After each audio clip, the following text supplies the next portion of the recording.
Hello, friends. Welcome to episode 336.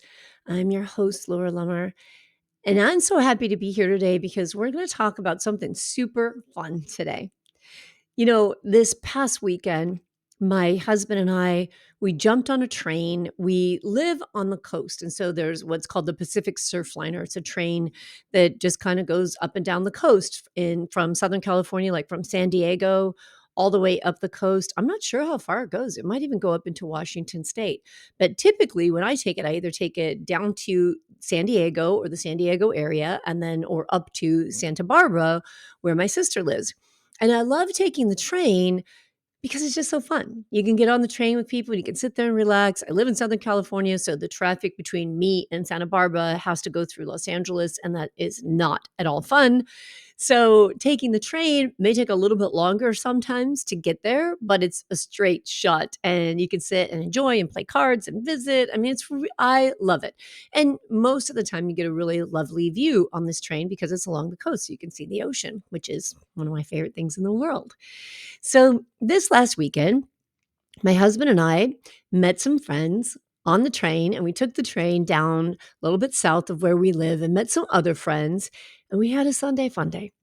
And we had this lovely lunch at this beautiful restaurant that's right on the train tracks. You literally step off the train and walk into this restaurant. We walked around the little village. There's this cool little country music bar, and they had live music. And we went in, and there were so many people. They were so cool. It was the middle of a Sunday afternoon, and there were all these people line dancing, and the music was fun. We had such a great time. And then we got back on the train that evening, came home. It was absolutely lovely. And it makes me think about let me back up. So I want to share with you this conversation that I had with my friends. So at the end of the day, one of my friends said the one thing she wanted to do was have a glass of wine and a dessert before we left. So we went to this really cute little winery restaurant. And as we were sitting there talking about how much fun we had had, everyone was saying, we need to do this more. We need to get this group together more. And now, mind you, the group, there's 4 of us women, and all 4 of us have been friends since elementary school. And now we're 60 years old. So we've known each other a long time. And actually, one of the friends, her husband, even went to school with us. So we're old friends. And we were talking about how great it was to spend time together and how it just makes your heart glow. In fact, the text message afterwards, when everybody got home and was texting each other and said we made it home safely, and someone said, my heart is just glowing. And that is what I want to talk about today. Those things you do in life, those connections you have when your heart is just glowing and you love spending time in the place or with the people because it just feeds your soul. This is so important to a healthy life and to a healing life. But here's the thing. Life is busy. People are busy. Your kids are busy. Your friends are busy. Everything gets busy. And so what happens is we have all these thoughts in our mind of, I wish I could do that. I want to do that. It would really be great if I could do that. Or we talk to a friend, we text someone and say, hey, I haven't seen you in forever. Yeah, we should get together. Yeah, let's plan lunch. And then nobody puts a date on the calendar. And time goes by, and time goes by fast, right? Time goes by so fast if we are not intentional with it. And there have been times in my life where I think, gosh, I haven't seen my friend in a couple of months. And I look and it's been 6 months or 8 months, which is just, to me, not okay, not excusable, right? I want the most important thing in my life is the people that I love. And actually, we had this conversation just the other day with a friend, and she said, do you ever think about moving out of California? Because, of course, California politics are a big deal that gets talked about a lot in California and throughout the country. And I say, yeah, I think about it, but I grew up here. And the most important thing to me in my life is the people that I love. And my life is full of people that I love that are easy to get to. And even though I have 2 sons who moved to Colorado, and when they moved to Colorado, of course, I said, well, I'm going to come and visit. I'm going to bring you back and visit. And we do. And we're pretty intentional about spending that time together. But it's still not the same. right? It's not the same as like today, for instance, I had a doctor's appointment and my daughter works not far from where my doctor's offices are. So I called her and said, "Hey, I'm going to grab a salad and come by and have lunch with you." Okay. So when someone's local, it's so much easier to have time with them. My sister's been gone on a vacation and she just got back. And one of our friends put in the group, "Let's have a welcome home dinner tonight." So a couple of us girls are getting together with my sister to hear about her vacation. So it's those spontaneous things you can do when people are close by that changes if you move. So when I think about moving, although there may be political things going on or cultural things going on that I don't like, I have to choose where I want to focus my thoughts and my energy.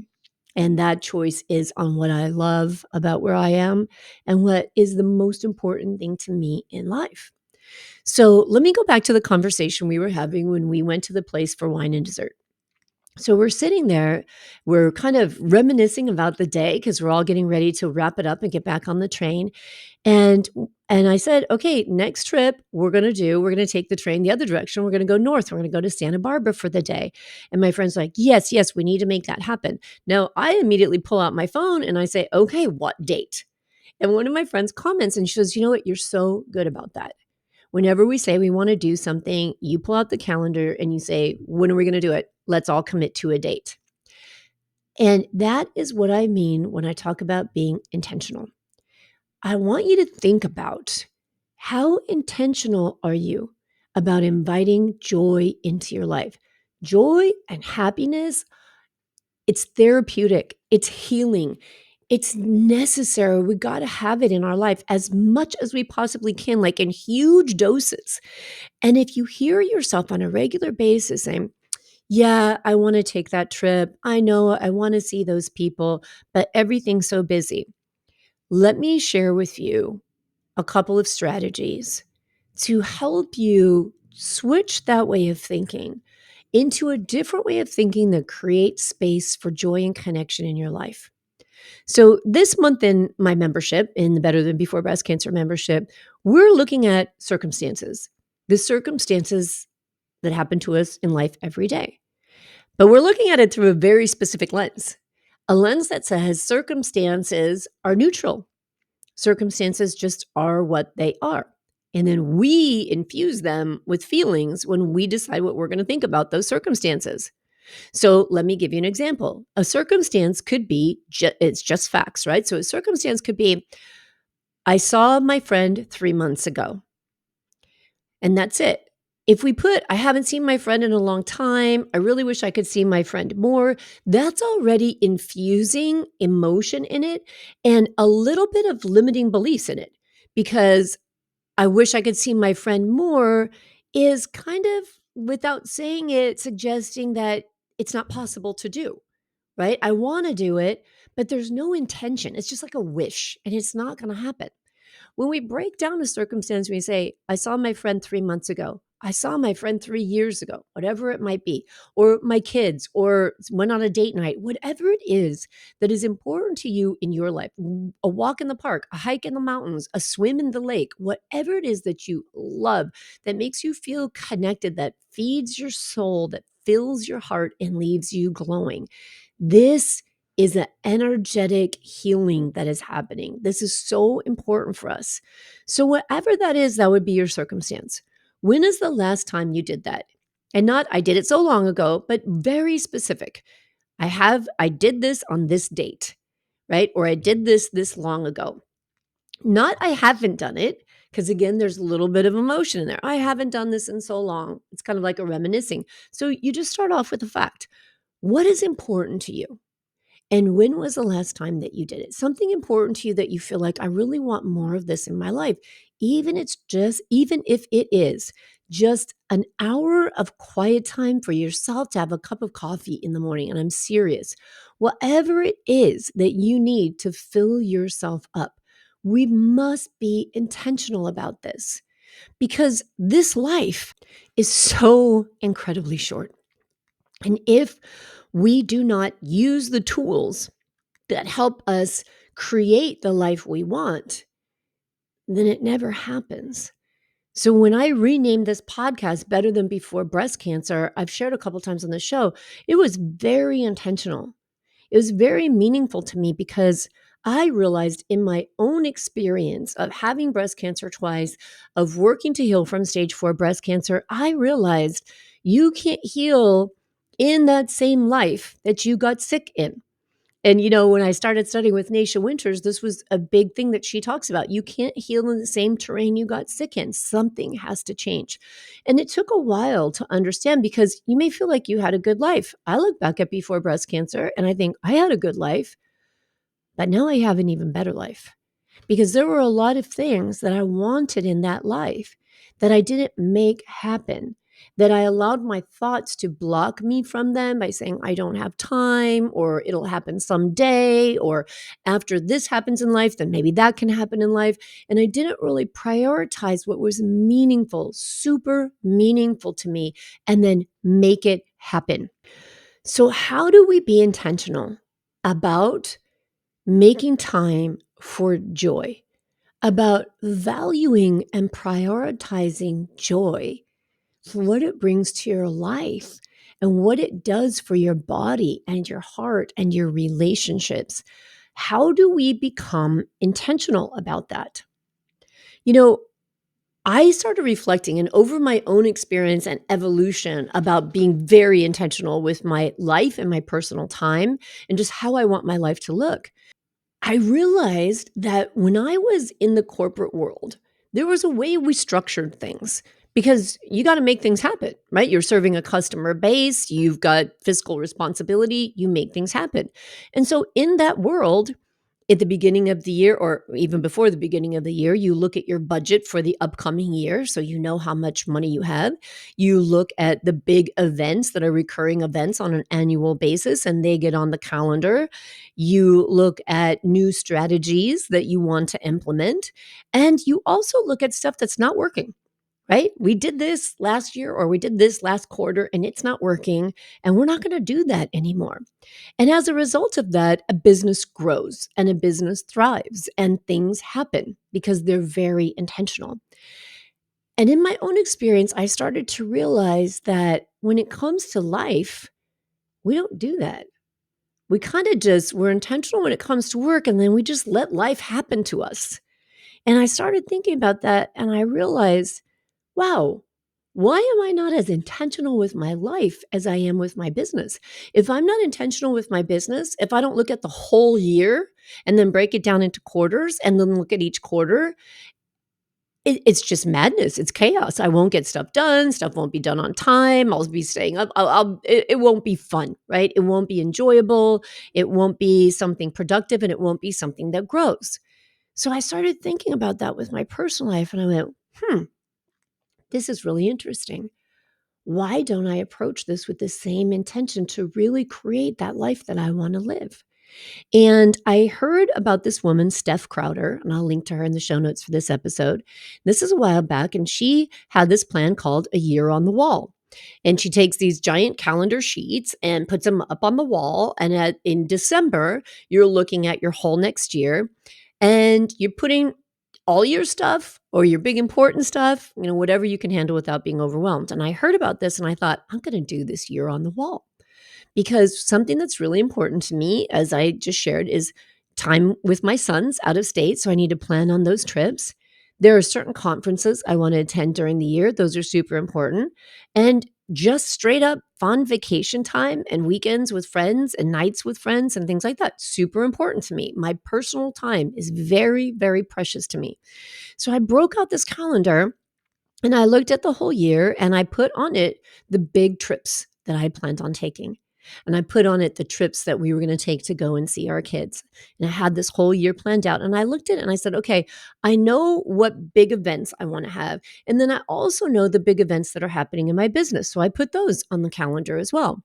And then for me, that was good enough. Then I had some kind of themes for each month, and I'd put the themes on each month, but my brain wasn't quite ready to go deeper than that.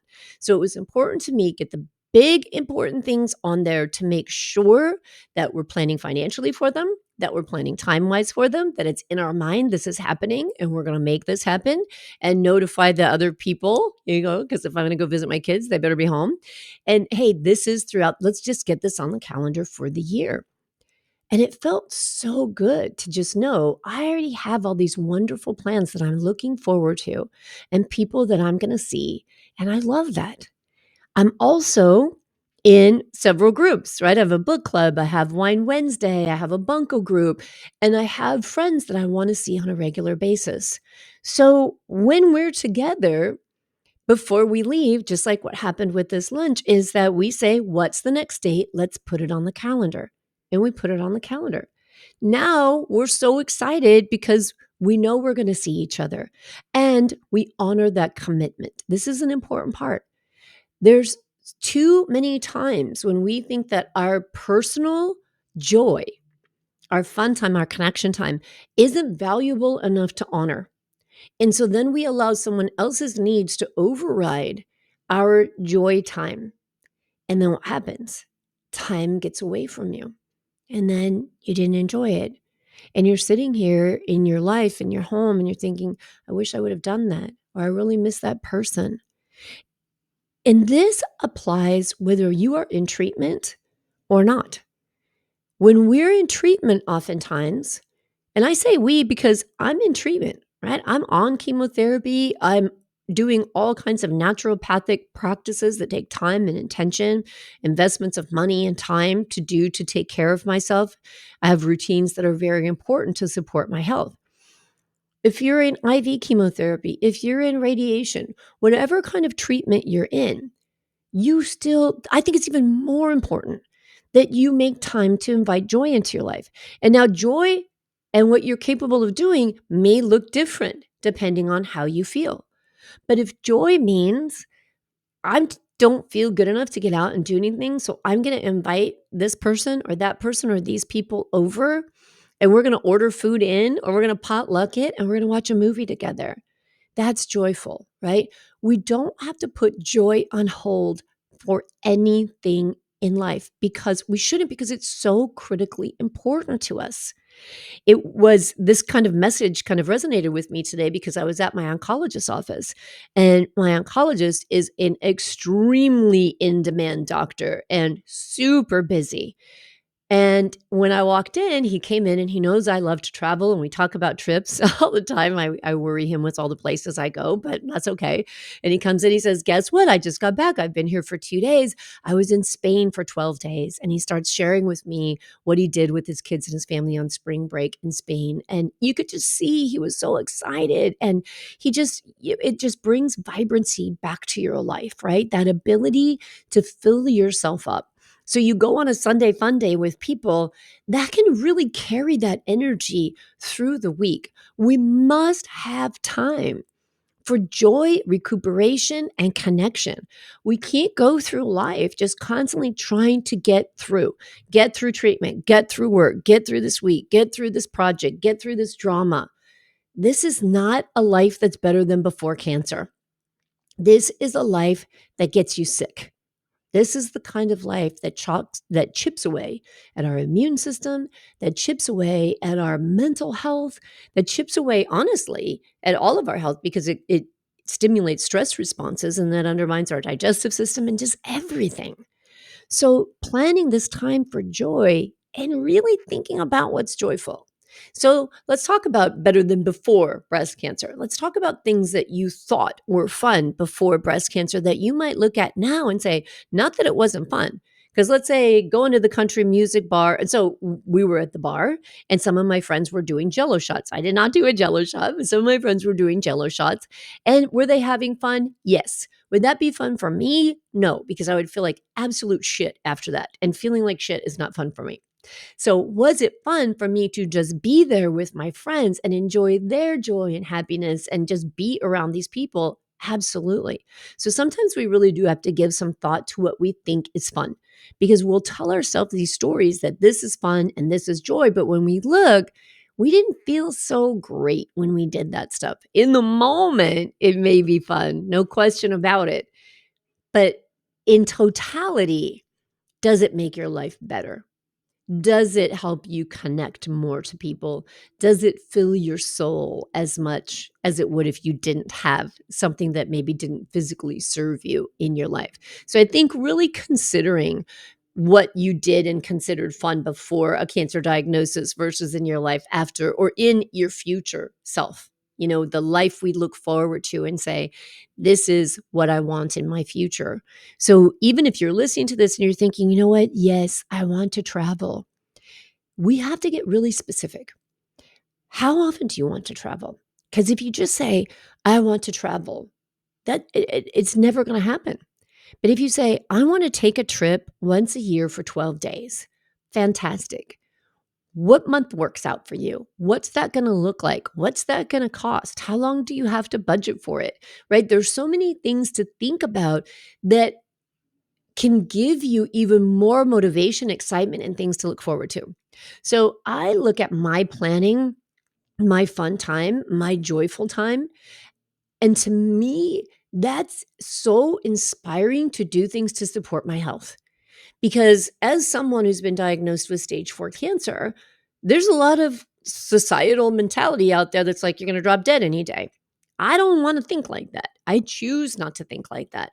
So I choose to never allow my brain to limit my life, but to look at my life and say, you know what? That's where I want to go. Like, for instance, we've got a trip in the planning stages with some friends for 2025.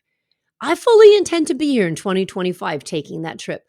Do I have 100% control over it? No, but whatever power I do have over it, I will take charge of because I want to participate in that joy and that fun, right? I want my life to be as full and fun as possible. So being very intentional about planning joyful things, from a big trip to a spaghetti night. Right? My kids came over, my daughter and her fiance the other night. We played rummy tiles. We made homemade spaghetti. We had a wonderful time together. So fun. You wake up the next morning with a joy hangover, right? You wake up and you just like, gosh, that was so fun. That's what I want for you and for all of us, more joy in our life.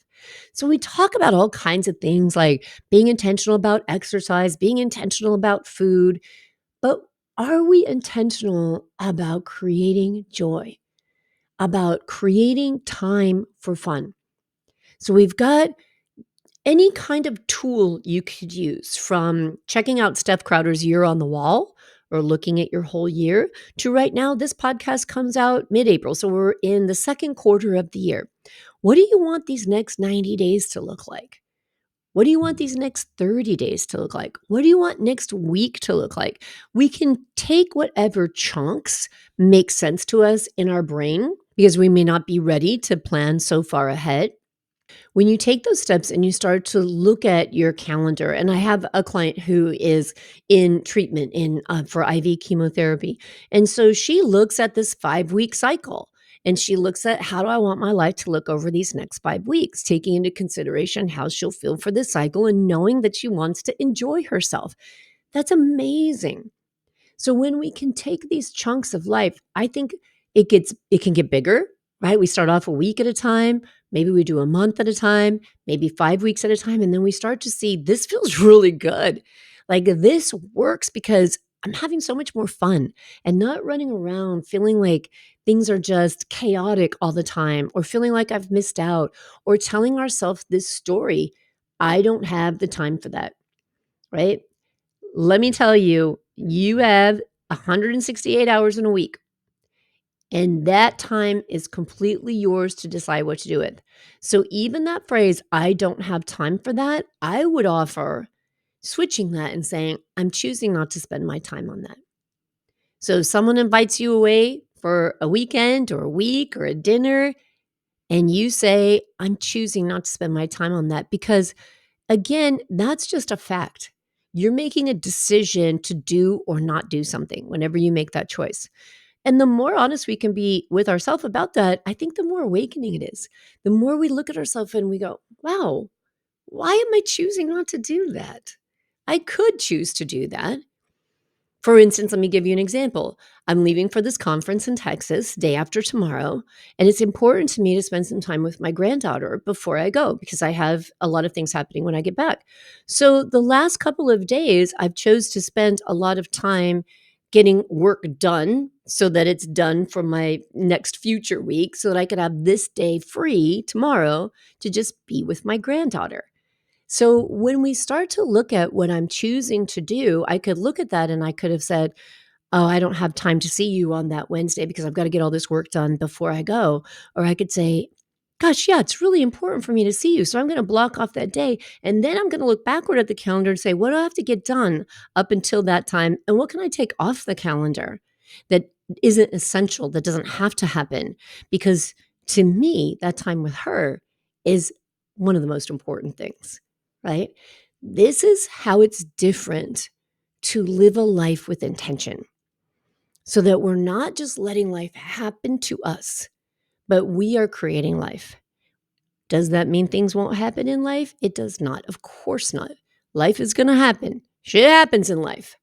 But the more intentional we are, the more we see the power we have to create the life we want. And the more power we take on for ourselves, the more confidence we build in our ability to have power over our lives. And it is such a good feeling. When you sit there with yourself now and you ask yourself, do I have all the joy I want to have in my life? Am I being intentional about creating joy in my life? And be really honest with yourself. And then ask yourself, how could I be more intentional? I went through this exercise, especially after my stage 4 diagnosis, because, in the beginning, I was scared and I was unsure. And I thought, I don't know how long I'm going to live. I have widespread stage 4 cancer. So, what's important to me? And for me, it was see and talk to my mom this many times, see and spend time with my friends this many times, be done with work by this time during the day because I want free time with my husband or for myself. So I think that was a really eye-opening experience for me in living with intention and prioritizing the things that bring joy. Because whether you have a stage 4 cancer diagnosis or not, it doesn't matter. The only life you have is what you have right now. This is it. And we never know how far that's going to reach. So let's get into this practice of using our time efficiently and being very intentional about how you weave joy into that 168 hours a week that you have. And if you want help working through all those mind tricks and movies and thoughts that block you, you can find me at thebreastcancerrecoverycoach.com. You can schedule personal coaching sessions with me or join my Better Than Before Breast Cancer membership, where we work on all of these things that we come across in life, in our minds mostly, that stop us from living the lives we want, and especially from loving ourselves and inviting in so much more joy. That's what I want for all of us. All right, friends, take care, and I'll talk to you very soon. Can't wait to catch you up on all the great stuff I'm going to be learning at the Changing Life and Destiny Conference this week. I'm so excited about it. All right, I'll talk to you soon. Take care.